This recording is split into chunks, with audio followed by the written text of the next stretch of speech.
Hello दोस्तों, नमस्कार। स्वागत है आपका हमारे YouTube channel find M classes पे।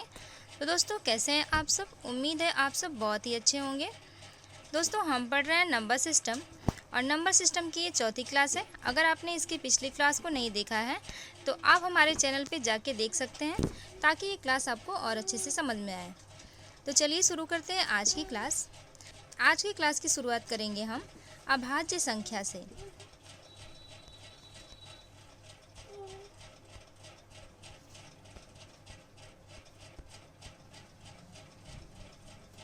अभाज्य संख्या या रूढ़ संख्या,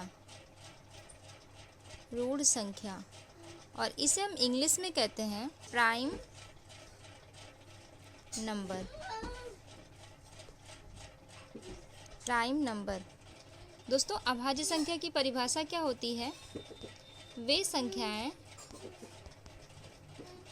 संख्याएं जिनके गुणनखंड संभव न हो, जिनके गुणनखंड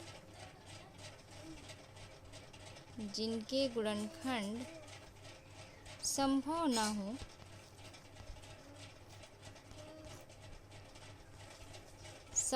हो, या फिर वे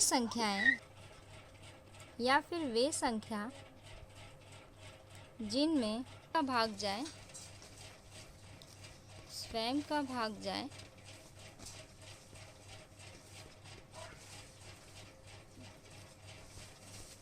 या एक का भाग जाए, वे क्या कहलाती हैं? अभाज्य संख्या कहलाती हैं। जैसे 2, 3, 5, 7, 11, 13, 17 से लेकर ये संख्या चलती जाती हैं। ये क्या कहलाती हैं? अभाज्य संख्याएं कहलाती हैं। जैसे नोट में आपको कुछ पॉइंट लिखवा देते हैं हम। पहला है, एक न तो भाज्य संख्या है, न अभाज्य संख्या है। न तो भाज्य संख्या है और न अभाज्य संख्या है। दूसरा, सबसे छोटी अभाज्य संख्या। सबसे छोटी अभाज्य संख्या कौन सी है? तो सबसे छोटी अभाज्य संख्या है 2। इसके बाद सबसे छोटी विषम अभाज्य संख्या। विषम अभाज्य संख्या कौन सी है? तो सबसे छोटी विषम अभाज्य संख्या है 3। अगली है 2 अंकों की सबसे छोटी अभाज्य संख्या। 2 अंकों की सबसे छोटी अभाज्य संख्या कौन सी है? 11। अगली है 2 अंकों की सबसे बड़ी अभाज्य संख्या। 2 अंकों की सबसे बड़ी अभाज्य संख्या। 2 अंकों की सबसे बड़ी अभाज्य संख्या होती है 97, यानी कि 97। अगली है 3 अंकों की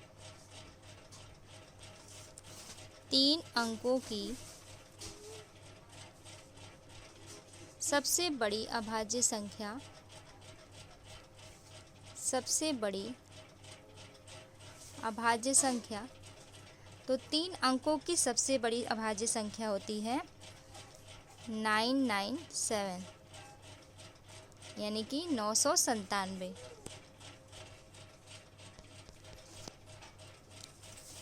तीन अंकों की सबसे छोटी अभाज्य संख्या। सबसे छोटी अभाज्य संख्या। तो 3 अंकों की सबसे छोटी अभाज्य संख्या होती है 101। इसके बाद देखिए, अगर आपसे पूछे कि 1 से 25 तक में 1 से 25 तक में कितनी अभाज्य संख्याएं होती हैं, तो 1 से 25 तक में होती हैं 9 अभाज्य संख्या।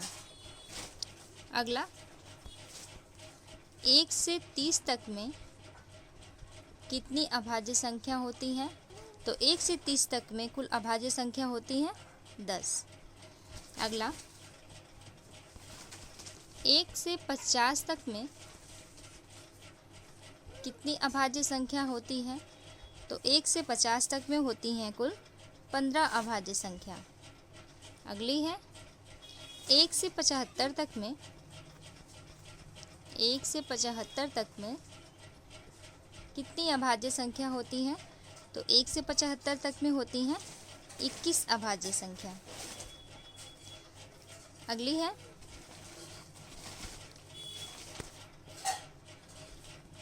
है 1 से 100 तक में कितनी अभाज्य संख्याएं होती हैं, तो 1 से 100 तक में कुल अभाज्य संख्या होती हैं 25। अगर इससे बड़ी संख्या आपसे पूछ ले कि 1 से 1000 तक में कितनी होती हैं अभाज्य संख्या, तो 1 से 1000 तक में होती हैं 168। अगली संख्या है भाज्य संख्या। भाज्य संख्या या फिर इसे हम कहते हैं यौगिक संख्या। यौगिक संख्या या फिर इसे हम संयुक्त संख्या भी कहते हैं, और इसे हम इंग्लिश में कहते हैं कंपोजिट नंबर। इसे हम इंग्लिश में कहते हैं कंपोजिट नंबर। और भाज्य संख्या की परिभाषा क्या होती है? वे संख्याएं जिनके गुणनखंड संभव हो। वे संख्याएं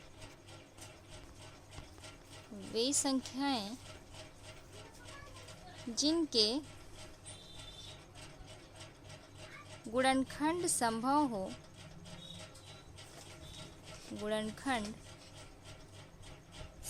हो, वे क्या कहलाती हैं?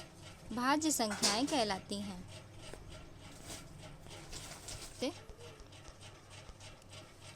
एग्जाम्पल 4, 6, 8, 9, 10, 12 ऐसे लेकर ये संख्या चलती जाती है। अब इन संख्याओं का अगर आप गुणनखंड करेंगे तो इन संख्याओं का गुणनखंड हो जाएगा। जैसे आप 4 का अगर गुणनखंड करना चाहेंगे तो 4 का गुणनखंड हो जाएगा 2 गुणे 2। 6 का करना चाहेंगे तो 2 गुणे 3। अगर 9 का करना चाहेंगे तो 3 गुणे 3। तो वे संख्याएं जिनका गुणनखंड संभव हो वे क्या कहलाती हैं? भाज्य संख्याएं कहलाती हैं। देखिए इसमें कुछ पॉइंट। अगर आपसे पूछे सबसे छोटी भाज्य संख्या, सबसे छोटी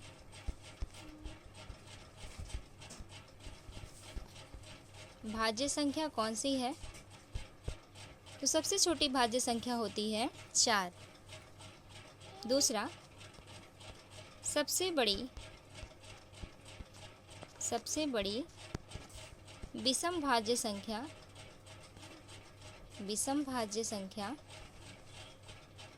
तो सबसे बड़ी विषम भाज्य संख्या होती है 9।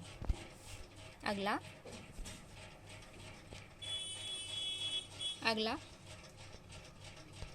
1 से 25 तक में भाज्य संख्याएं कितनी होती हैं, तो 1 से 25 तक में भाज्य संख्याएं होती हैं 15। अगला 1 से 30 तक में कितनी भाज्य संख्याएं होती हैं, तो 1 से 30 तक में होती हैं 19 भाज्य संख्या। 1 से 30 तक में होंगी 20, लेकिन 1 न तो भाज्य संख्या है न ही अभाज्य संख्या है, इसलिए यहाँ पे क्या हो जाएगा? 19 हो जाएगा। अगला 1 से 50 तक में कितनी भाज्य संख्या होती है,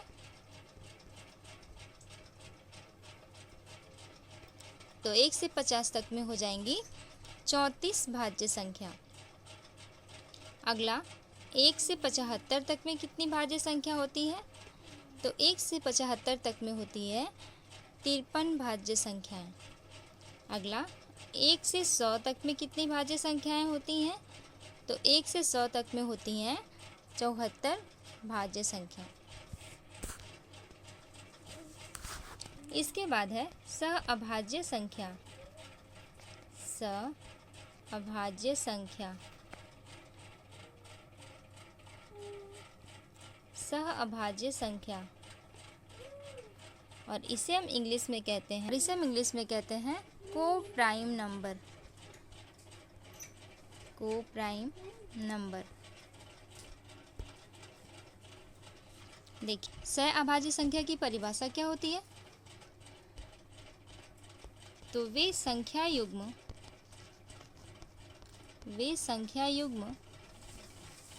जिनका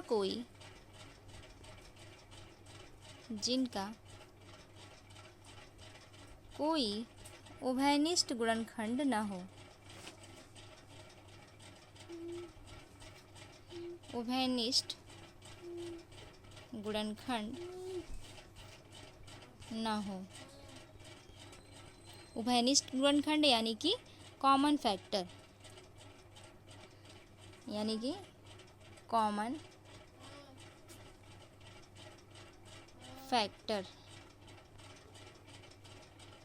उभयनिष्ठ गुणनखंड को कहते हैं हम कॉमन फैक्टर, जिनमें आपस में किसी का भाग न जाए, तो वे क्या कहलाते हैं? उभयनिष्ठ गुणनखंड कहलाते हैं। जैसे 5 और 7, 9 और 11, ये सहअभाज्य संख्या है। देखिए, इसमें भी आपस में किसी का भाग नहीं जाएगा। 13 और 15 है। इसके बाद 27 और 28 भी है। 7 और 12 भी है। मान लीजिए 99 और 100, ये भी सहअभाज्य संख्या है। 35 हमने ले लिया। 47, ये भी सहअभाज्य संख्या है। मान लीजिए 25 और 36 हमने ले लिया, ये भी सहअभाज्य संख्या है। तो जिसमें आपस में किसी का भाग न जाए, वे क्या कहलाती हैं? सहअभाज्य संख्या कहलाती हैं। तो दोस्तों, आज की क्लास में बस इतना ही। आज की क्लास आपको कैसी लगी हमें कमेंट बॉक्स में कमेंट करके ज़रूर बताइएगा। अगर क्लास अच्छी लगी हो तो क्लास को ज़्यादा से ज़्यादा शेयर कीजिए, और अगर चैनल पे नए हैं तो चैनल को सब्सक्राइब कर लीजिए, जिससे कि आने वाली हर वीडियो का नोटिफिकेशन आपको मिलता रहे। तो चलिए मिलते हैं अगली क्लास में, तब तक के लिए बहुत बहुत धन्यवाद।